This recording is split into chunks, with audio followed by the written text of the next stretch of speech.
Alors, on bénit le nom de Dieu pour ses bienfaits. Vous savez, chaque jour que Dieu nous donne est une occasion pour nous de manifester encore la joie. Il nous dit, soyez toujours joyeux. Il n'y a pas une joie du dimanche, il n'y a pas une joie du lundi. Soyez toujours joyeux. Au nom du Père, du Fils et du Saint-Esprit. Amen. Seigneur, instruis-nous cet après-midi. Parle à nos cœurs. Révèle-nous ta bonté. Merci, Seigneur.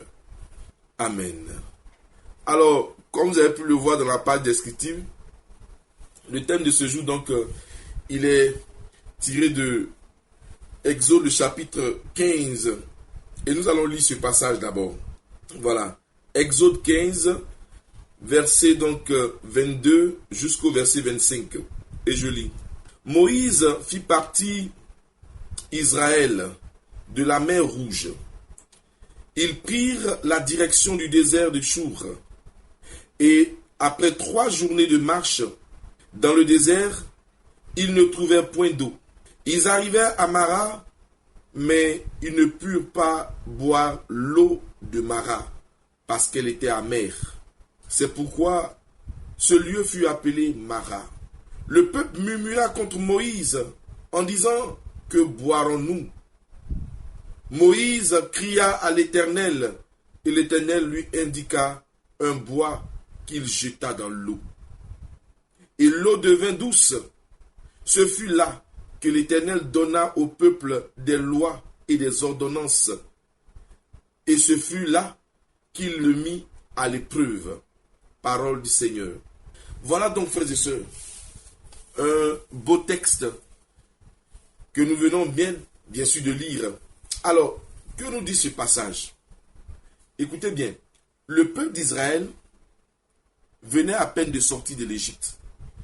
Il venait à peine de faire l'expérience donc de la mer qui s'est fendue en deux, de faire l'expérience de ce grand miracle où ils ont marché à pied sec dans la mer. Ils avaient été pourchassés par le peuple égyptien, Pharaon à la tête. Ils étaient gagnés par la peur, ils étaient sur le point de mourir. Mais Dieu, à la dernière minute, le Seigneur a ouvert les voies au fond de la mer et le peuple de Dieu est passé. Le peuple de Dieu est passé, est entré dans le désert. Et c'est à partir de là que Dieu va donner des instructions à Moïse pour passer dans le désert. Et donc, ils ont commencé leur marche dans le désert et à peine 3 jours de marche, on nous dit qu'ils n'avaient pas bu, ils n'avaient pas mangé. 3 jours de marche sans boire de l'eau. Et au 3e jour, ils font donc la découverte d'une eau. Cette eau, plus tard, on l'appela Mara pour parler de l'amertume. L'eau. Et ils voient cette eau sans se poser des questions, sans se référer à Dieu qui les conduisait donc dans ce désert, sans se référer à Moïse qui était chargé de les conduire. Ce peuple va se ruer sur cette eau. Et ils vont boire de cette eau. Parce que semble-t-il que, parce qu'ils avaient soif, cette eau était capable d'étancher leur soif. Or, après avoir bu de cette eau, ils se sont rendus compte que l'eau était amère. Alors, ils ont commencé à murmurer. Ils ont commencé à récriminer. Ils ont commencé à geindre. Ils ont commencé à se plaindre. Et Moïse va se tourner vers Dieu. Et Moïse va crier à Dieu. Dieu va répondre à Moïse en donnant des ordres à Moïse de jeter un morceau de bois dans l'eau. Et après quoi, l'eau qui était amère est devenue une eau douce. Mes frères et sœurs, l'eau était amère. Et ils se sont rendus compte qu'ils ne pouvaient plus boire de cette eau. Ils ont fait une expérience amère dans leur marche à la suite du Seigneur. Une expérience qui va les pousser donc à murmurer, à se plaindre. Hier, frères et sœurs, nous avons vu en introduction invoquer le Seigneur, l'invocation du nom du Seigneur. Et nous avons dit que, en fait, cette prière d'invocation, le fait de crier à Dieu, parce qu'en réalité, invoquer le nom du Seigneur, c'est crier à Dieu, c'est appeler Dieu. Voilà. Ce n'est pas une prière silencieuse, c'est un cri que nous faisons monter vers Dieu, l'invocation à Dieu. Alors, d'où est-ce que l'invocation donc est venu, c'est-à-dire nous a été donné au sein de l'humanité, c'est que après que Adam et Ève aient été chassés du jardin d'Éden, les deux, Adam et Ève, ont eu un enfant du nom de Seth. Pour eux, c'était cet enfant qui venait comme remplacer Abel que Caïn avait tué. Mais voyez-vous, Seth va mettre au monde un enfant du nom de Enoch. Et la révélation, c'est que Seth avait compris qu'en réalité, étant sorti du jardin d'Éden, ayant perdu la gloire de Dieu, étant loin de Dieu, l'homme en réalité n'est que néant. L'homme connaît donc sa finitude. L'homme est frêle, il est mortel en dehors de Dieu. Et c'est ce que Seth avait remarqué. Seth avait donc eu cet enseignement. Il a compris cela. Et donc, dès qu'il met son enfant au monde, il appelle son enfant Enoch. Enoch, qui veut dire frêle, mortel. Et après avoir donné le nom de Enoch à son fils, en Genèse chapitre 4, le verset 26, la Bible nous dit que c'est alors que l'on commença à invoquer le nom du Seigneur. C'est-à-dire, l'invocation du nom du Seigneur est conséquente donc du constat de notre être, de notre état en dehors de Dieu. Nous sommes frêles, nous sommes mortels, nous ne sommes rien. Dieu, voilà comment il se présente à Moïse. Il dit je suis, je suis. Il dit je suis, je suis. Et donc il est le Dieu qui est. Dieu est. Dieu existe. Il est le Dieu qui est. Et nous ne sommes rien sans Dieu. Parce que c'est Dieu qui donne donc du poids à notre existence. C'est Dieu qui fait que nous pouvons vivre. C'est Dieu qui nous donne d'exister. Et donc, en dehors de celui qui est le moteur de notre existence, en dehors de celui qui est le principe de notre existence, nous n'existons pas. Si Dieu est et que nous sommes en dehors de Dieu, c'est que nous ne sommes pas. En réalité, nous ne sommes pas. Si Dieu est et que nous sommes en dehors de Dieu, c'est que nous ne sommes pas. Voilà. On n'est rien. On est néant en dehors de Dieu.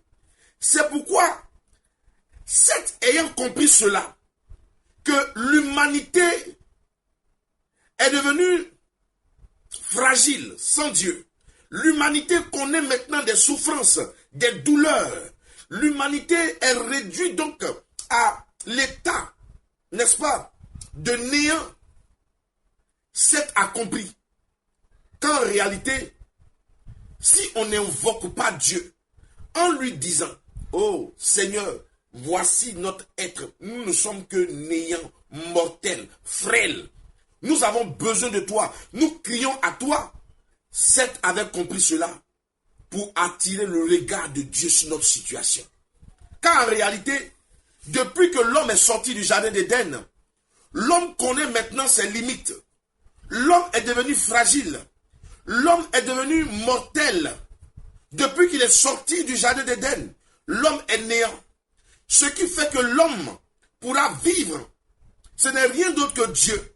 Et Dieu donne à l'homme, à travers le sacrifice de son fils Jésus-Christ de Nazareth, de vivre, même quand il meurt, de vivre éternellement par le sacrifice de Jésus. Et il dit, celui qui croit en moi, même s'il meurt, vivra. Donc, il y a donc un procédé pour vivre. Il y a donc un procédé pour sortir de nos limites humaines. Et ce procédé, c'est de croire en Dieu, de croire en Jésus-Christ. Vous comprenez?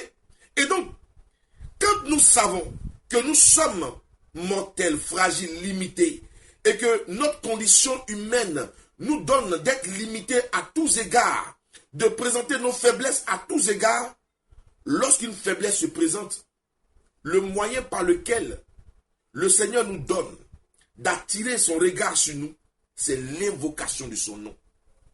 C'est l'invocation de son nom. Oui. C'est l'invocation de son nom. Mais malheureusement, quand nous revenons à notre texte ici présent, le peuple de Dieu a vu les prouesses de Dieu. La main puissante de Dieu qui s'est déployée pour renverser la toute-puissance égyptienne. Ils ont été donc sauvés. Ils sont passés de l'autre côté en marchant la suite du Seigneur. Quelques moments après, ils vont faire l'expérience de quelque chose où ils vont connaître une amertume. Ils vont boire de l'eau amère. Mais en buvant de cette eau, ce peuple-là avait réalisé en fait qu'ils avaient fait le mauvais choix. Ils auraient dû peut-être se référer à Dieu. Ils auraient dû peut-être se référer à Dieu et demander, n'est-ce pas, l'avis de Dieu par rapport à cette eau. C'est un peu comme, frères et sœurs, nous tous qui avons ce désir de vouloir faire des choses sans Dieu. L'histoire que nous venons de lire, là, elle n'est pas loin de l'histoire que nous avons connue dans le jardin d'Éden. Hein. Le diable a dit non, non, non, non, non, non. C'est parce qu'il sait que si vous mangez, vous serez comme Dieu. Vous serez comme lui, capable de connaître le bien et le mal. Voilà. Et donc, l'homme est allé manger. Pourquoi? Parce que en réalité, il veut être indépendant de Dieu. Et justement, en voyant, n'est-ce pas, cette eau amère, ils ne se rendaient même pas compte que l'eau était un piège. C'est vrai, ils avaient soif. Et ils sont allés boire de cette eau, sans se référer à Dieu. Parce que pensant qu'en dehors de Dieu, eux, ils peuvent se débrouiller. En dehors de Dieu, ils peuvent s'en sortir. En dehors de Dieu, ils peuvent vivre. Mais la vie que nous menons en dehors de Dieu n'est qu'une vie éphémère. Elle ne dure pas. Le bonheur que nous vivons en dehors de Dieu, c'est un bonheur passager, illusoire. Ce bonheur n'est pas un bonheur du tout. C'est un bonheur qui provient du monde des ténèbres. On le sait. Il vous présente quelque chose de façade, mais au fond, la chose est pourrie. Frères et sœurs, et c'est un piège. Ils ont cru voir le bonheur. Ils sont rués sur ce bonheur-là. On a l'impression qu'aller demander à Dieu, c'est trop long. Dieu même, il est trop lent dans ses affaires. Il faut que moi, il me débrouille. Et certains se lancent dans le vol, dans la corruption, dans des actions mauvaises et autres. Des choses contre nature. Des voies contre la morale aussi. Pourquoi? Parce que chacun veut faire ce qu'il veut sans tenir compte de la présence de Dieu dans sa vie. Chacun veut être indépendant. Indépendant même de Dieu. Ce n'est pas possible. Ce n'est pas possible. Le royaume auquel nous appartenons, le royaume du Christ, nous dépendons tous de notre Seigneur et Sauveur, Jésus-Christ de Nazareth. Et ce peuple-là est allé boire. Et après avoir bu, ils se sont rendus compte que leur vie n'était que fragile. Leur vie n'était que frêle. Ils ont été blessés. Ils ont été humiliés. Ils ont été piétinés. Et ils ont senti l'amertume. L'amertume est montée dans leur cœur. Ils sont devenus amers. Ils sont devenus méchants. Mais est-ce la faute à Dieu? Mais non. Nous sommes victimes de nos propres actions. Et pourtant, regardez la réaction de ces gens. Comme si c'était Dieu qui les avait envoyés aller boire cette eau. Comme si c'était Dieu qui les avait dit, buvez de cette eau. Ils se lèvent et ils se mettent à murmurer, à crier contre Dieu. Ils crient comme son serviteur, donc c'est contre Dieu ils crient. Ils crient contre Dieu. Ils murmurent, ils se plaignent. Est-ce que ce n'est pas notre cas? Nous passons la longueur du temps, chaque jour, en train de murmurer, nous plaindre. Ah Seigneur, tu as fait ceci. Nous plaignons de Dieu, Seigneur, pourquoi moi? Seigneur, pourquoi cela? Je ne comprends pas. Passer notre temps à nous plaindre, comme ce peuple, en train de murmurer. Les murmures n'attireront jamais le regard de Dieu sur ta vie. Un regard favorable en tout cas. Les murmures ne le feront pas. Les murmures n'ouvrent pas les portes de grâce et de bénédiction. Les murmures n'attirent pas le regard favorable de Dieu sur nos vies. C'est pas possible. Ils ont murmuré. Ils n'ont rien eu. Pourtant, ils souffraient. Ils souffraient d'amertume. Ils souffraient de douleur. Ils ont posé un acte dont les conséquences ont été désastreuses dans leur vie. On ne les a pas envoyés aller boire de l'eau amère. Ils ont bu. Et ils se rendent compte que l'eau amère, l'expérience qu'ils ont faite est amère. On te dit non, ne fais pas. Tu dis je vais faire. Non, ne fais pas, je vais faire. Non, ne fais pas, je vais faire. Finalement, tu as fait. Et tu es en train de payer les conséquences. Tu es victime de tes propres actions.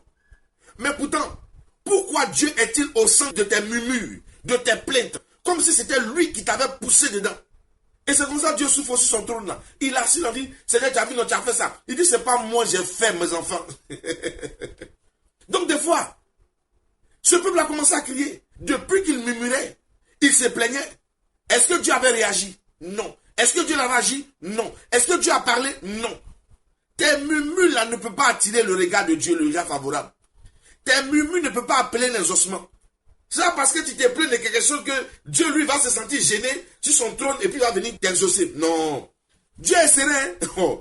Le psaume 113 nous dit que Dieu est dans le ciel là-bas. Il fait ce qu'il veut. Il est serein. Il est très serein même.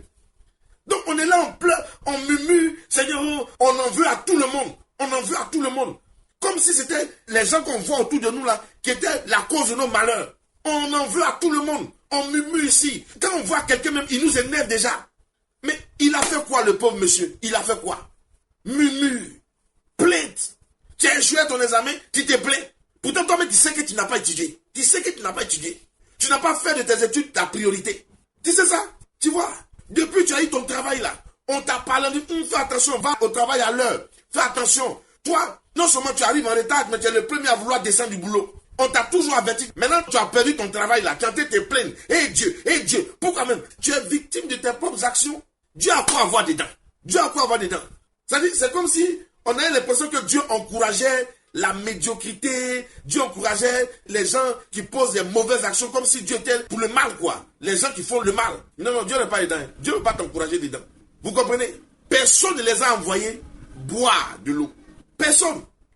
J'ai dit, oh, tu rentres dans la maison de quelqu'un. Tu comprends, non? Tu as soif. Tu ne lui demandes pas à boire. Et toi-même, tu rentres dans sa cuisine. Tu vois un bidon. Tu ouvres, tu dis non, c'est de l'eau. Tu te mets à boire. Tu te rends compte qu'en fait, c'est pas de l'eau. Mais ça peut être koutoukou. Ça peut être du pétrole aussi. Ça a même couleur. Tu t'es mis à boire. Maintenant, dans ta bouche, ça te dérange. Ça te fait mal. Tu te plains maintenant au propriétaire de la maison. Sois raisonnable. Dieu lui-même t'a envoyé dans le désert. C'est lui qui t'a conduit dans le désert. Il est responsable de toi. C'est ton père. Il prend soin de toi. Mais pourquoi ne pas consulter le père quand on a soif? Pourquoi ne pas consulter le père quand on a faim? Pourquoi ne pas consulter le père quand on a un besoin? Pourquoi ne pas le faire? Et vouloir à tout prix faire des choses à notre tête. Mais quand cela retombe sur nous, on se plaint comme si c'était le père qui était fautif. Il n'a rien fait. Il n'a rien fait. Dieu t'a envoyé dans le désert. Tu es arrivé là, tu as soif. Papa, vrai, ça fait 3 jours. On marche, on n'a pas bu. On veut boire de l'eau. Il va te donner de l'eau à boire. Et s'il te donne à boire que c'est amer, maintenant tu peux parler. Tu rentres chez quelqu'un, il t'a même pas servi de... Tu te dis... Comme il t'a dit, fais comme chez toi. Tu es parti, prends un bidon d'eau, tu bois. Tu bois. Oh, c'est le pétrole qui est dedans. Tu vois. Maintenant, tu as te plaindre contre qui? Tu as te plaindre au propriétaire. Tu ne l'as pas vu pour aller boire de l'eau. Si tu lui avais demandé, il t'aurait donné de l'eau. Ou t'aurait indiqué où il y a de l'eau. Et ils se mettent à crier, à murmurer, à se plaindre. Je vais te dire une chose. Les plaintes là ne peuvent jamais résoudre un problème, ni attirer le regard de Dieu, un regard favorable pour exaucer ta demande. Les plaintes ne sont pas une prière. Les murmures ne sont pas une prière. Voilà, il faut comprendre ça bien, ce principe-là. Les plaintes et les murmures ne sont pas une prière. Des gens sont là, dans la maison, là, on ne peut pas respirer, t'attends, ils ne dorment pas, c'est des plaintes seulement, c'est-à-dire, tellement elle en a gros, ou il en a gros sur le cœur, c'est là, c'est-à-dire, les paroles ne sortent plus, on ne sait pas ce qu'on va dire à Dieu encore, pardon, tout ce que tu fais là, Dieu est serré puis il te regarde quoi, il te regarde même, tu n'as rien compris encore, et il y en a, ils vont jusqu'à dire, Seigneur, comme c'est comme ça là, moi je vais me tuer. Dieu dit de préserver la vie. Il faut préserver la vie. Mais c'est pas en voulant te tuer là que tu vas déranger Dieu sur son trône quoi. Tu es responsable de la vie qu'il t'a donnée. Tu es responsable de la vie qu'il t'a communiquée. Il t'a confié son souffle de vie. Tu en es responsable et tu répondras de ça devant lui. Ah, c'est pourquoi on est là, on gaspille nos vies. On fait ce qu'on dit, c'est ma vie. Toi, tu as une vie, toi. Tu as fabriqué une vie pour toi. C'est pas ta vie. C'est la vie de Dieu. Quand il a créé l'homme là, L'homme était un être inanimé. Et puis il a insufflé en lui son souffle de vie. Alors l'homme est devenu un être vivant. Il respire fan. Dans ses narines, il respire l'air. Il est devenu un être vivant. C'est Dieu qui fait ça. C'est lui qui, depuis le sein de ta mère, t'a tissé. Il t'a tissé. Il t'a façonné dans les entrailles de ta mère, te communiquant son souffle de vie pour que tu vives. Tu ne vas pas venir dire que la vie là c'est pour toi. C'est pas pour toi. C'est Dieu qui fait ta vie. Donc fais attention. Si tu ne veux pas te référer aux gens dans ce monde, mais au moins là, il faut te référer à celui qui t'a donné la vie. Comment fait? Voilà. Ils se sont plaints, mais ils n'ont pas eu gain de cause. Ils ont murmuré, ils n'ont pas eu gain de cause. Faut-il murmurer? Je ne pense pas. Murmurer n'est pas la solution devant une situation que nous rencontrons. Murmurer n'est pas la solution devant un problème que nous-mêmes avons attiré dans notre vie. C'est pas ça la solution. Mais regardez le modèle, l'ami de Dieu, Moïse, celui à qui Dieu parle comme on parle à un ami, celui qui voit Dieu face à face. Regardez Moïse. Moïse, dès qu'il est informé de la situation, il invoque le Seigneur. Il invoque le Seigneur. Il crie à Dieu. On nous dit, Moïse a crié à Dieu. Il crie au Seigneur. Vous comprenez? Quand on commence à crier à Dieu là, ça veut dire que nous-mêmes, nous reconnaissons nos limites, nos faiblesses. Nous reconnaissons nos erreurs. Nous reconnaissons que, à tous égards, nous ne sommes rien, que c'est Dieu qui peut tout. Sans lui, on ne peut rien, et donc on crie après lui qu'il vienne à notre secours. Comme un enfant qui crie après sa mère et qui lui demande « Maman, j'ai faim, maman, j'ai soif », qui crie. Il faut crier après Dieu. Il faut invoquer Dieu. Et d'ailleurs, le Seigneur même nous dit, par la bouche de Paul, en Philippiens, Jésus s'était rendu donc comme un homme comme nous, prenant la condition d'un homme, a obéi au Père. Et une obéissance qui va le conduire à la mort, et la mort sur la croix. C'est pourquoi le Seigneur, notre Père, lui a donné le nom au-dessus de tout nom. Lui a donné le nom au-dessus de tout nom. Afin que, par le nom de Jésus-Christ, tous genoux fléchissent dans les cieux, sur la terre, sous la terre. Ce nom-là n'est pas seulement là maintenant pour l'identifier. Parce que quand on dit votre identité, je m'appelle tant, il m'appelle tant. Non, ce n'est pas ça. Ce n'est pas ça seulement pour identifier Jésus. Mais ce nom renferme un pouvoir, une puissance, une autorité. Dès qu'il est prononcé, tout genou fléchit. C'est pourquoi ce nom-là, quand nous sommes dans la détresse, quand nous sommes dans des difficultés, dans des problèmes, nous devons invoquer le Seigneur. Invoquer le nom du Seigneur. C'est ce que Moïse avait compris depuis longtemps. Parce qu'il savait qu'au temps de Seth avait reconnu que, en fait, dans sa condition humaine, il n'était rien, il était mortel. C'est pourquoi il donna le nom de Enoch à son fils.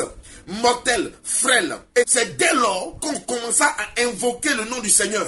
C'est dans nos faiblesses qu'on commence à invoquer le nom du Seigneur. C'est dans notre détresse qu'on commence à invoquer le nom du Seigneur. C'est là où nous connaissons nos limites qu'on commence à invoquer le nom du Seigneur.